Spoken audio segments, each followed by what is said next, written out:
Voici une carte de la densité de population de l'Utah. En l'observant, on voit que presque tous sont dans cette étroite bande de terre. Appelée Wasatch Front, elle regroupe 80% de la population de l'Utah. La plupart du reste de l'État est presque inhabité. Pourquoi? Eh bien, pour répondre à cette question, il faut commencer par retracer l'histoire de l'Utah, ou devrais-je dire, l'histoire des Mormons. En 1823, un garçon de 17 ans, nommé Joseph Smith, a eu une vision. Il a reçu la visite d'un ange nommé Moroni, qui lui a montré l'emplacement de plaques d'or que, selon la foi mormone, il a trouvé près de chez lui à Palmyra, dans l'État de New York. Les plaques révélaient qu'un ancien groupe de personnes avait émigré en Amérique du Nord depuis Israël vers 600 avant Jésus-Christ, puis s'était divisé en deux groupes, les Lamanites, qui s'étaient éloignés de Dieu, et les Néphites, qui étaient restés fidèles à Dieu. Après la résurrection de Jésus, il est dit qu'il est venu en Amérique du Nord pour enseigner aux Néphites, accomplir des miracles et établir une église. Je ne veux pas trop aborder la théologie mormone, mais retenez la différence entre Néphites et Lamanites pour plus tard. Ça reviendra plus tard. Quoi qu'il en soit, Smith s'est constitué un groupe de fidèles et a déménagé vers l'ouest, cherchant un bon endroit pour établir ce qu'il appelait la cité de Sion. Il avait un plan pour sa ville. Ce serait un modèle agricole autosuffisant où chaque famille recevrait un demi-acre pour construire une maison et planter un jardin, ainsi qu'un mile carré de terre entourant la ville, rempli de granges et de champs. Smith et les Mormons ont essayé ce modèle dans plusieurs endroits, notamment à Kirkland, dans l'Ohio, et dans certaines régions du Missouri, avant de finalement fonder une colonie à Norwood, dans l'Illinois. Mais les voisins de Smith n'étaient pas très contents de cette nouvelle religion. Et lorsque Smith, alors maire de Norwood, déclara la loi martiale, l'État de l'Illinois l'accusa de trahison. Avant d'être jugé, il a été tué par une foule anti-mormone ayant pris d'assaut le palais de justice. Le successeur de Smith était Brigham Young. Young voulait ardemment conduire son peuple au-delà des frontières des États-Unis, vers un endroit où ils pourraient pratiquer leur foi, sans interférence, et loin de tous les sentiments anti-mormons qui s'étaient développés dans l'Illinois. Ainsi, en 1846, Young a organisé un exode massif depuis Norwood. Plus de 3000 familles ont soit chargé leurs chariots, soit commencé à marcher, et se sont lancées dans une traversée de 2100 km à travers les plaines, traçant ce qui allait devenir le Sentier des Mormons. Young et son groupe sont arrivés dans la vallée du lac Salé le 24 juillet 1847, après 111 jours de voyage. L'endroit était désert, il y avait peu à voir, mais Young affirma « c'est ici le bon endroit ». Ainsi, la ville de Salt Lake fut officiellement fondée, ou plutôt la ville du Grand Lac Salé, comme on l'appelait autrefois. La ville du Grand Lac Salé est devenue capitale du territoire de l'Utah en 1856. Le nom a été raccourci 12 ans plus tard, puis en 1896, Salt Lake City est devenue la capitale du tout nouvel État de l'Utah. Et quel choix cela a été? La vallée du Grand Lac Salé. Elle appartient à la Wasatch Front, un long couloir entre les montagnes Wasatch à l'est et le Grand Lac Salé et le désert à l'ouest de l'Utah. Elle avait juste assez d'eau, de terres et de protection pour permettre une colonisation à grande échelle. Les montagnes Wasatch fournissaient des ruisseaux issus de la fonte des neiges pour l'irrigation, et le sol alluvial de la vallée, sec mais cultivable avec effort. Les montagnes faisaient office de brise-vent, protégeant les colons des tempêtes, tandis que le Grand Lac Salé et les déserts à l'ouest formaient une barrière naturelle limitant les intrusions et dirigeant les déplacements dans ce corridor. Cependant, il restait encore du travail à faire. Young et les colons ont immédiatement compris qu'ils devaient verdir le site, et transformer la vallée en un environnement vivable nécessitait un vaste projet de géo-ingénierie. C'était la vision de Smith à l'extrême. Peu après leur arrivée, ils ont creusé des canaux pour détourner l'eau du City Creek vers leur culture. C'était l'un des premiers projets d'irrigation organisés aux États-Unis. Ils utilisaient ces canaux pour irriguer les champs et cultiver des denrées de base comme le blé, les pommes de terre et le maïs. Le sol sec est devenu des terres agricoles productives. Les colons ont aussi conçu un plan de ville inspiré du Platte de Sion. Le Platte de Sion représentait la vision de Joseph Smith pour la ville en grille. Ces grilles de style romain comportaient d'immenses rues de 132 pierres de large et d'immenses blocs de 10 acres divisés en 8 parcelles pour une famille chacune. Ces parcelles auraient des jardins et les familles y tiendraient leur commerce. Aucune zone commerciale ou industrielle n'existerait. Les vestiges de la vision de Smith sont toujours visibles. Les blocs à Salt Lake City sont énormes, mesurant 660 pieds de chaque côté, soit le double de la taille des blocs à Austin par exemple, et les rues font toujours 132 pieds de large. Mais la grille de Platte a surtout permis une expansion continue et rapide. Je veux dire, regardez cette estimation en lithographie de ce à quoi la ville ressemblait vue d'en haut, en 1870. Ça fait beaucoup de place là pour accueillir plus de Mormons. Pour attirer plus de Mormons, l'Église de Jésus-Christ des Saints des Derniers Jours a créé le Fonds d'immigration perpétuelle, une aide financière destinée à des milliers de convertis pauvres souhaitant rejoindre la communauté dans la vallée du lac Salé. Le programme offrait des prêts aux immigrants, leur permettant de couvrir les frais de voyage. Les bénéficiaires signaient des billets à ordre pour rembourser l'aide, souvent par le travail ou des biens une fois installés en Utah. Le fonds a soutenu environ 30 000 personnes d'Europe et d'Amérique du Nord, renforçant la population de Salt Lake City et de ses environs. Ces immigrants ont apporté des compétences et une main-d'œuvre essentielle au développement économique et social de la colonie. À mesure que le fonds prenait de l'ampleur, il est devenu central dans les efforts de l'Église pour consolider sa communauté religieuse et soutenir ses ambitions théocratiques dans l'Utah. La population et les infrastructures de Salt Lake City ont été directement façonnées par l'afflux de colons amenés grâce au Perpetual Immigrating Fund. Le programme a introduit des solutions logistiques innovantes, comme les compagnies de charrettes à bras et les convois de chariots aller-retour, pour réduire les coûts et transporter plus de personnes. Le fonds a toutefois suscité certaines critiques, notamment de la part des responsables du gouvernement américain, qui le considéraient comme une extension du contrôle de l'Église sur l'immigration dans l'Utah et comme une défense de pratiques controversées telles que la polygamie. En 1887, le fonds a été dissous en vertu de l'Edmund-Tucker Act, une loi du Congrès restreignant certaines pratiques de l'Église mormone. Il a toutefois été très efficace pour attirer des personnes en Utah au début de la colonisation. Un autre facteur qui a contribué au fait que Salt Lake City en soit venu à dominer l'État de l'Utah est le contrôle centralisé et strict exercé par l'Église de Jésus-Christ des Saints des Derniers Jours. La gouvernance centralisée de l'Église a permis de s'assurer que les colons arrivant dans la vallée du Grand Lac Salé restaient étroitement regroupés, construisant ainsi une société unifiée plutôt que de se disperser à travers la frontière. Le leadership de Brigham Young laissait peu de place à la dissidence.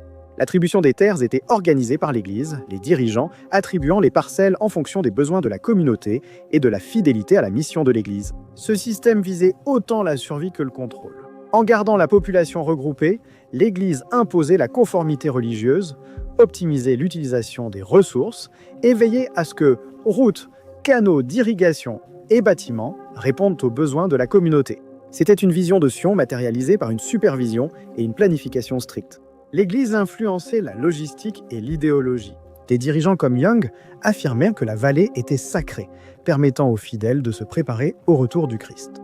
Se disperser affaiblirait la mission et s'exposerait les colons aux menaces. L'Église faisait aussi face à des préoccupations pratiques. L'environnement, loin d'être parfait de l'Utah, rendait les efforts concentrés essentiels à la survie et les colons qui travaillaient ensemble avaient plus de chances de dompter la terre. Mais savez-vous qui considérait aussi cette terre comme sacrée pendant la colonisation? Ceux qui y vivaient depuis des millénaires. Lorsque Brigham Young a prononcé sa célèbre phrase « C'est ici le bon endroit », le grand bassin abritait déjà environ 29 000 autochtones, tous vivant principalement de façon semi-nomade, en tant que chasseurs-cueilleurs. Au début, les interactions entre les Mormons et les Amérindiens étaient mitigées, oscillant entre des tentatives de coopération et des conflits ouverts. Les ressources étaient rares dans la vallée et à mesure que les colons détournaient l'eau et s'appropriaient les meilleures terres, les tensions augmentaient. Les Mormons, considérant les Amérindiens comme les Lamanites décrits dans le livre de Mormon, un peuple maudit mais capable de rédemption, les abordaient à la fois comme des convertis potentiels et comme des obstacles à leur vision de Sion. Avec le temps, cette relation est devenue plus sombre. L'arrivée et l'expansion des colons ont déclenché de nombreux affrontements violents, y compris des massacres, comme celui de la rivière Provo en 1850, où plus de 100 jeunes Timpanogos ont été tués, et de nombreux survivants réduits en esclavage. Les politiques à bord de Brigham Young encourageaient à la fois le prosélytisme et l'assimilation, les familles mormones achetant des enfants amérindiens comme serviteurs sous contrat, apparemment pour les civiliser. En 50 ans après l'arrivée des Mormons, la population autochtone de l'Utah avait chuté de 86%. Pendant ce temps, la population mormone explosait et Salt Lake City allait accueillir bien plus de monde que seulement des Mormons, grâce à quelque chose appelé le chemin de fer transcontinental. Avec le chemin de fer, toutes sortes de gens sont arrivés. La ville devenait bien plus qu'une simple Sion mormone et cela arrivait très vite. Vous voyez, le chemin de fer a déclenché un essor dans la production de sel. Comme vous pouvez probablement le deviner d'après son nom, le Grand Lac Salé est, très salé. L'eau de certaines zones du lac contient jusqu'à 27% de sel. Des entreprises ont lancé la production de sel à grande échelle via des bassins d'évaporation et des raffineries. En 1890, la production de sel de l'Utah atteignait 144 000 tonnes par an, dont une grande partie était transportée par chemin de fer pour approvisionner les usines d'argent de la région et d'autres industries. Ces activités étaient concentrées autour de Salt Lake City, attirant des ouvriers et des entreprises vers l'ouest en pleine expansion de la ville. La position stratégique de la ville, au croisement des voies de ferrée et près des ressources industrielles, en faisait le centre économique logique. De 1860 à 1870, la population est passée de 8 200 à 12 800 habitants grâce à l'arrivée de travailleurs dans l'exploitation minière, la fabrication et le transport. À la fin des années 1800, des colonies se développaient aussi hors de Salt Lake City comme Ogden. Elle aurait été fondée 1 an avant Salt Lake City et se situe à 35 miles au nord. Elle s'est rapidement développée après être devenue une étape majeure du chemin de fer transcontinental en 1869. L'arrivée du chemin de fer a transformé Ogden en un centre de transport et de commerce, la reliant aux grandes villes des États-Unis. En 1890, Ogden comptait 15 000 habitants, sa population augmentant grâce aux industries du transport maritime et du ferroviaire qui attirèrent des travailleurs. La construction d'infrastructures, telles que des entrepôts et des triages ferroviaires, a transformé la ville en faisant une pièce maîtresse de l'économie de l'Utah. Malgré sa croissance, Ogden est resté lié au corridor de la Wasatch Front, profitant de sa proximité avec Salt Lake City, tout en conservant sa propre identité industrielle. Ensuite, il y a Provo, situé à 72 km au sud de Salt Lake City, qui s'est développé dans des circonstances assez différentes. Fondée comme colonie agricole, mormone dans les années 1850, sa croissance était liée aux terres pseudo-fertiles près de la rivière Provo et aux directives des dirigeants mormons pour accroître la production agricole. En 1875, Brigham Young a fondé une école qui deviendra l'université Brigham Young. En 1890, Provo comptait 6185 habitants. L'université a été le pilier du développement culturel et éducatif de Provost, attirant des étudiants et des familles dans la région. Ensemble, ces 3 villes formaient et forment toujours les 3 plus grandes zones métropolitaines de l'Utah, se combinant bien sûr pour constituer la zone statistique combinée Salt Lake, Provo, Ogden, ou zone statistique combinée en abrégé. Elle représente 82% de la population de l'État, soit 2,8 millions de personnes. Pendant ce temps, si l'on regarde le reste de l'État, loin de la Wasatch Front, la majeure partie du territoire est assez inhospitalière, sans parler du fait qu'il s'agit de l'une des régions les plus sèches des États-Unis. La majorité de l'ouest de l'Utah appartient au désert du Grand Bassin, recevant moins de 20 cm de précipitations annuelles. L'absence de sources d'eau fiables et la végétation rare sont dues aux étendues de sel. Le centre de l'Utah, avec ses hauts plateaux et vallées montagneuses, subit de longs hivers rigoureux et une courte saison de croissance, rendant l'installation à grande échelle peu pratique. Dans l'est de l'Utah, c'est une partie du plateau du Colorado, un paysage accidenté, érodé, rempli de canyons, de mesas et de plateaux, avec des écarts de température extrêmes entre une chaleur torride et un froid glacial, ce qui rend l'installation à grande échelle difficile. Dans le sud de l'Utah, les déserts de roches rouges ont un sol qui ne permet pas une agriculture à grande échelle. Il y fait extrêmement chaud et il y a aussi, pour le moins, des crues soudaines fréquentes. Donc tout ce qui reste, c'est la région du Wasatch Front. Néanmoins, lorsque l'Utah est devenu un État en 1896, Salt Lake City en est aussi devenue la capitale, ce qui a attiré encore plus de monde dans la région, car être une capitale d'État signifie que des milliers de nouveaux emplois dans l'administration de l'État s'ouvrent, provoquant un afflux de fonctionnaires et de services associés. Habituellement, on évite de donner le titre de capitale à la ville la plus peuplée afin d'éviter de lui accorder trop de pouvoir centralisé et de permettre une division du pouvoir entre les intérêts urbains et ruraux, comme c'est le cas avec Albany qui est la capitale de New York au lieu de New York City, ou Sacramento au lieu de Los Angeles en Californie. Mais ce n'était pas le cas ici. En 1908, Henry Ford a lancé la première automobile Model T, ainsi que le concept de la chaîne de montage qui permettait de produire en masse des voitures abordables pour le grand public. Le pays et le monde ont changé à jamais. Les voitures nécessitant des routes, celles-ci ont été construites. L'une des plus importantes était celle-ci, la piste Arrowhead. Construite dans les années 1910, c'était la première route praticable par tous les temps reliant Salt Lake City à Los Angeles. Traversant déserts, montagnes et communautés isolées, elle servait de bouée de sauvetage aux voyageurs affrontant le difficile terrain de l'ouest des États-Unis. L'itinéraire empruntait des voies naturelles, traversait Las Vegas et longeait le Wasatch Front jusqu'à Salt Lake City. La construction de cette route a été essentielle pour relier la population croissante de l'Utah à l'économie florissante de la Californie. Bien que rudimentaire aujourd'hui, elle a ouvert un corridor commercial et migratoire essentiel reliant l'économie de l'Utah aux grands marchés régionaux. En 1910, Salt Lake City comptait 131 000 habitants. En 1926, la piste Arrowhead a été intégrée au nouveau réseau fédéral d'autoroutes et renommée États-Unis Route 91. Les travaux sur la route ont offert des surfaces plus lisses, une signalisation améliorée et de bonnes connexions avec d'autres autoroutes, faisant de la route 91 un axe clé pour le transport et le tourisme. Dans les années 1930, la route était pleine de véhicules transportant marchandises, colons et visiteurs vers ou depuis Salt Lake City. Les entreprises locales baissaient prospéraient là le long de l'autoroute, tandis que Provo et Ogden, alors petites, ont profité du trafic croissant pour se développer. Dans les années 1950, la États-Unis 91 est devenue l'I-15, grâce au Federal Aid Highway Act de 1956, créant le réseau autoroutier inter-État. Elle a été agrandie et prolongée, permettant de gérer plus de trafic à mesure que la population de la région de Salt Lake City augmentait. Et elle ne cessait de croître et à un rythme rapide. Entre 1950 et 1960, la population de Salt Lake City elle-même a presque doublé, passant de 275 000 en 1950 à 400 000 en 1960. Après la Seconde Guerre mondiale, la ville est devenue un centre pour les industries liées à la défense, y compris l'aérospatiale et la fabrication, ce qui a attiré des travailleurs et leurs familles. Le dépôt de l'armée de Tuella, à 30 miles au sud-ouest de Salt Lake City, et la base aérienne de Hill, à Ogden, sont devenus d'importants employeurs, stimulant la croissance économique et démographique locale. Le gouvernement fédéral a investi dans les infrastructures et la défense, créant des emplois. Ensuite, il y a eu l'essor de la vie en banlieue. La ville s'est agrandie au-delà de ses limites historiques, avec des lotissements apparus dans des banlieues comme Sandy, West Valley City et Murray. L'amélioration des infrastructures, comme l'Interstate 15, a permis aux gens de vivre en banlieue et de travailler à Salt Lake City.